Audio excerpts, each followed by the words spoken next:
Hi guys, thanks so much for being here. This is your girl Arcy and welcome to Soundcheck with me.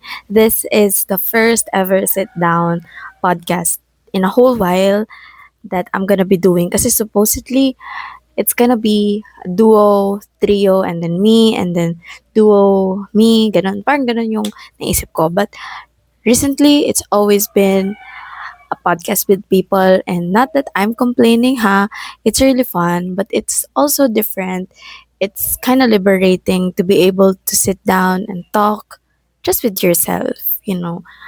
And yeah, since this is the first time in a long while that I'm gonna be recording alone, how are you guys? How's everybody doing? I just got engaged a few weeks ago, and that's what we're going to be talking about in this episode. We're going to be talking about relationships, at least in my point of view of things. We're going to be talking about the engagement, um, and anything that I can be thinking of that. And just a quick heads up, wala ako ngayon sa usual setup ko, which is a cafe. I'm in a serene place, and yeah, I also forgot how to do my my intro kasi I forgot the piece of paper. But let's get into it. Okay, so let's talk about the engagement first. Did I see it coming? Yes, I did. On the former episode that I had with Leo, we talk about the like his preparation of things. It was a long time. It was a long time preparation din pala. Did I see the proposal coming? Like I said, yes. Kasi we've been together for some years na 6 years na. And although it's really unusual, but I do believe in some relationship curses. Number one relationship curse that I believe in is yung Baguio thing. So, up until this moment, never pa kami nakakapag-Baguio ni Leo. And the second relationship curse that I also believe in is yung 7-year curse. So, when you guys reach your 7-year relationship, if you guys haven't tied the knot yet, or I don't know, marami kasing relationship na nagpa-fall apart sa 7th year, at least sa mainstream media nakikita ko. So, I it's kind of dumb to believe in those things, but I do believe in these things. Maybe sometimes it's okay to be dumb, ano. Pero yeah, I value a relationship more, and I don't want us to be a victim of those curses. And if some of you will think na ang ang babaw naman, na hindi ba malalim yung pagmamahal ko sa relationship namin, na naniniwala ko ng mga ganun things, I would also like na ibalik yung question.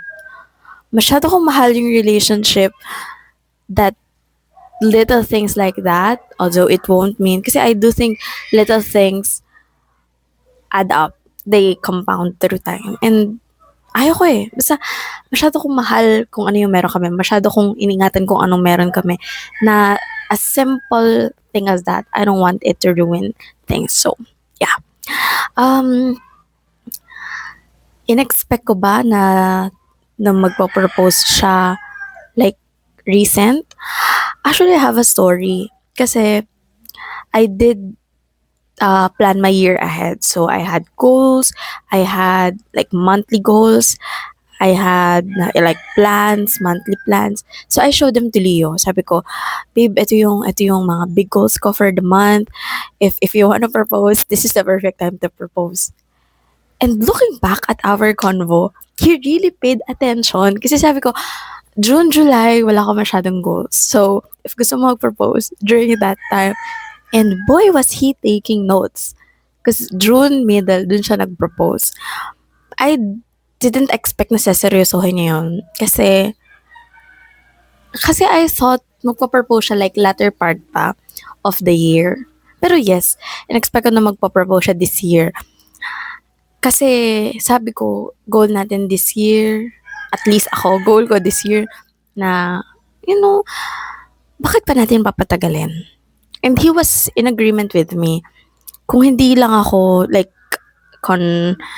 hindi ako ganun naka-conservative eh. Kung hindi ako ganun ka traditional, feel ko wala ng proposal. Pero kasi I value that din. So, yes. On the day itself na nag-propose si Leo, I I actually had 60-40, 70-30 expectation na I will get home engaged. Kasi there were instances leading up to that day. Tapos there were plans that didn't go as planned. So I thought hindi na matutuloy. But malakas yung kutob ko that time na pagpa-propose talaga siya. Nawala lang yung yung ganong feeling ko nung patapos na yung event nila. Tapos parang wala lang nangyayari. Pero na-realize ko nung latter part ng event, yung pa-end na, binigay na yung phone na dun sa isa ng lower class, kinakabahan siya, oh my gosh, may adjustment sa announcement ng pangalan nila. Kasi siya, Ades na. So, supposedly una siya sa pila. But nung time na yun, nagpadulo siya. So, I smelled something. Yeah, I sensed something fishy. So, yeah, it was real. Although, it could have been better if hindi sinabay sa event, like post-event. Leo and I talked about these things naman before ko masabi sa inyo. Kasi that's our dynamic eh. If I don't like a thing, if he doesn't like a thing about what I did, we communicate ng level-headed na kami. Hindi namin, kasi ako pag galit ako guys, galit talaga ako. So, as much as possible when I'm mad, I don't really let that out. I try to distance myself, to have some space, to marinate on my feelings, and then pag okay na ako, pag level-headed na ako, that's when we're gonna communicate. So, pero kasapan namin yun ni Leo kasi it was a kind of public proposal. Pero, we already had a reckoning moment about it. It's all good. We're happy. I'm happy. He's happy. And yeah, what else? Okay na tayo sa engagement part. Relationship advices, tips. Well, cliche as it sounds, but communication really does wonders. But not just plain communicating na, oh, ito, sinasabi ko sa'yo na feel ko. Do what you want about it. It's not about that. Sometimes it's also about communicating and the other person understanding in the same way that you want that thing to be understood. For example, nag-away kami ni Leo because I'm really having a bad day, but at the end of the day, siya yung kasama ko. So, sa kanya ko napapasa yung galit ko. Instead of just lashing out to Leo, I just say na, this is not a good time. I'm having a rough day. Tapos he asks, what do you want from me? Do you want me to give you some space? Do you want me to show support? Do you want me to just stay here and not say anything? Tapos minsan pag ayaw ko talaga siya kausapin, sinusubukan niyang magstay lang. Tapos kapag ayaw ko talaga siya, tinutulak ko naman siya or sabi ko, wag muna, ako lang muna. Pero most of the time kasi pag I'm having a bad day, kailangan ko lang siya, nandun lang siya. Nandun lang yung presence niya. Tapos, just let me be on my own. Tapos, pag ox na ako, communicate ko. Sabi ko, kasi si ganito, si ganyan. Kasi kanina, sobrang nasiksik ako sa computer, tapos ang baho pa nung katabi ko. Tapos ganito, ganyan. Tapos, yeah, he lets me rant about those things. Tapos yun, nagiging okay naman kami.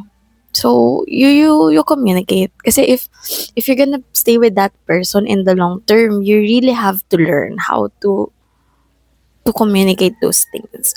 And it wasn't an overnight process for the both of us. Kasi my upbringing was just cutting down what you feel, especially if it's a bad feeling. Just store it. Like, ano yung sa inside out? Like a bottled emotion. So, ganun ako.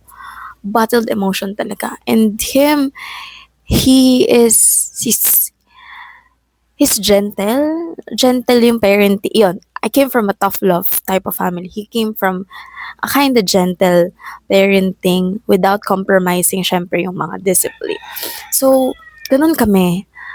And then, nung tumagal-tagal, talagang napag-aawayan na namin na hindi ko sinasabi, na sinasarili ko lang, tapos mamaya galit na naman ako, tapos di niya alam. So, tinuruan niya ako mag-open up. Ako naman ay, work in progress. So, sinasabi ko talaga yun na, sige, just give me some time. I'll try to be better. Siguro, aside from communication, one of the tips na we can give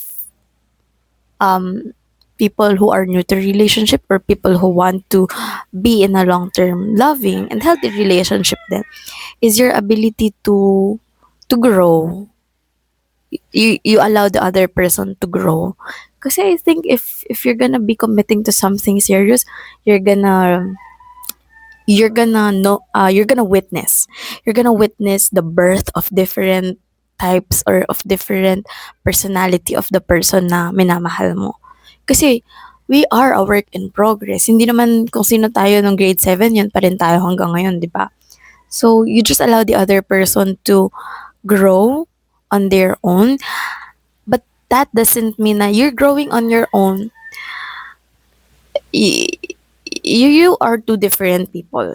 That's just one thing. But you also have to explore ways to be grounded together.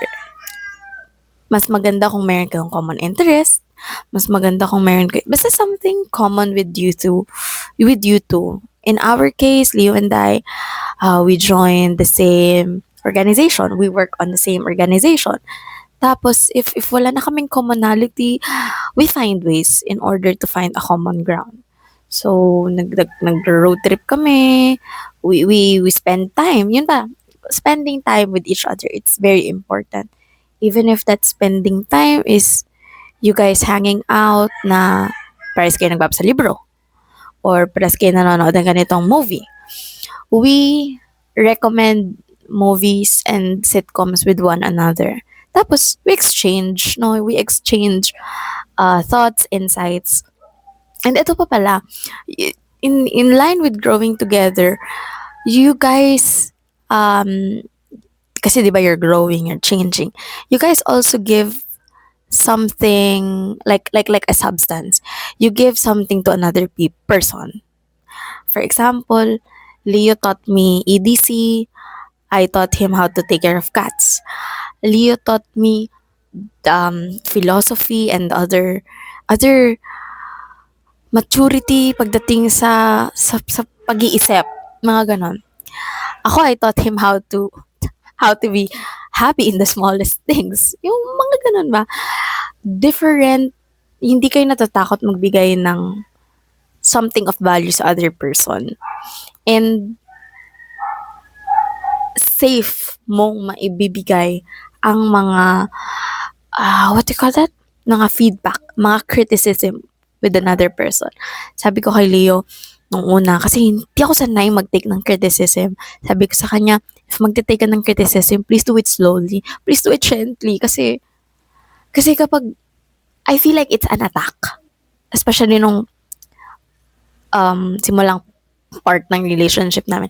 I always feel like feedbacks are attack. Hindi ako sanay doon. So, when he told me na, no, it's coming from a place of love, I want you to be better, it changed. It changed something in me. So, yun, our ability to provide feedback to another person without the other feeling that they were being attacked, it does wonders in the relationship. Yun, parang may sunog, nangangamoy sunog. And ako po ay nagugutom na, so I think this would be the end of today's episode. I don't want to make it longer too, cause ang haba ng mga former episodes ko. So, bawi naman ako ngayon. Less than 15 minutes lang or 15 minutes. And if meron kayo mga gusto malaman, kasi yun yung mga common questions na nakuha ko from the people that I communicate with. So if you guys have like new questions, if you guys are curious about things, then do not hesitate to reach out and ask those. So yeah, thank you so much for watching today's episode. I'll see you guys in the next.